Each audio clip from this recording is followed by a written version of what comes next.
এই মাথা এই নামে নাকি তাদের প্রতি সহমর্মিতা প্রকাশ করার জন্য আজকের এই আয়োজন। এই আয়োজনের সম্মানিত সভাপতি, সম্মানিত অতিথিবৃন্দ, মঞ্চে বসা নেতৃবৃন্দ, শহীদ পরিবারের গর্বিত সদস্যবৃন্দ,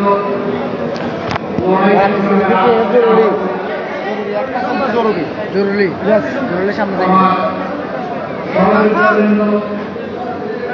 সাংবাদিক বন্ধু এবং সুধীমণ্ডলী, মা এবং বোনেরা, আমি আবারও জানাতে চাই আসসালামু আলাইকুম।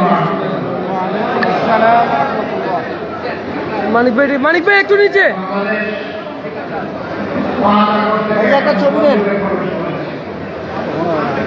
আমরা বলছি এটা বিশ্বের স্বাধীনতা, কেউ বলছেন বিপ্লব, যেটাই হোক তার ফলাফল হল ফেসিবাদ বাংলাদেশ থেকে আপাতত বিদায় নিয়েছে।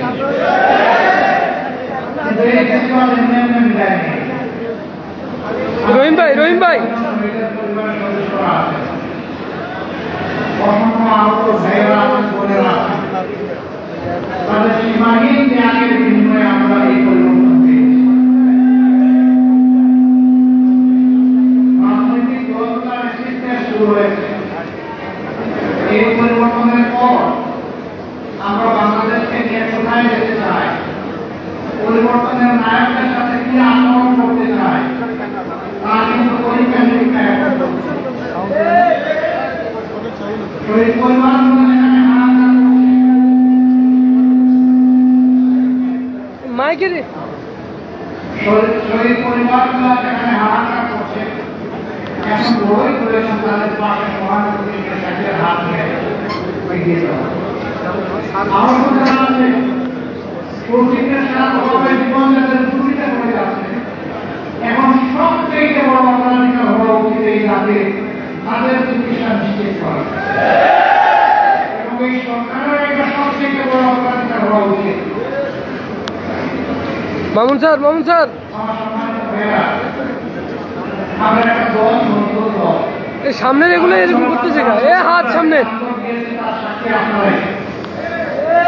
এই ফ্যামিলিও আপনাদের চোখের সামনে শুধু জামাত ইসলামী বলে অপরাধে দোকানপাট লুটপাট করা পুড়িয়ে দেওয়া হয়েছে, জামাত ইসলামের অফিসে আগুন দেওয়া হয়েছে, ঘরের মধ্যে বসবাস করতে দেওয়া হয়েছে, স্কুল মাদ্রাসা ছিনতাই করা হয়েছে, মানুষের জীবন কেড়ে নেওয়া হয়েছে, অসংখ্য মামলা নিয়ে হাজার হাজার ভাই বোনকে দফায় দফায় জেলে পাঠানো হয়েছে, আমাদের অফিসগুলো তালাবদ্ধ করে রাখা হয়েছে, ওদের নিবন্ধন কেড়ে নেওয়া হয়েছে, সরকার পতনের মুহূর্তে দিশা হয় আমাদেরকে নিষিদ্ধ ঘোষণা করেছে।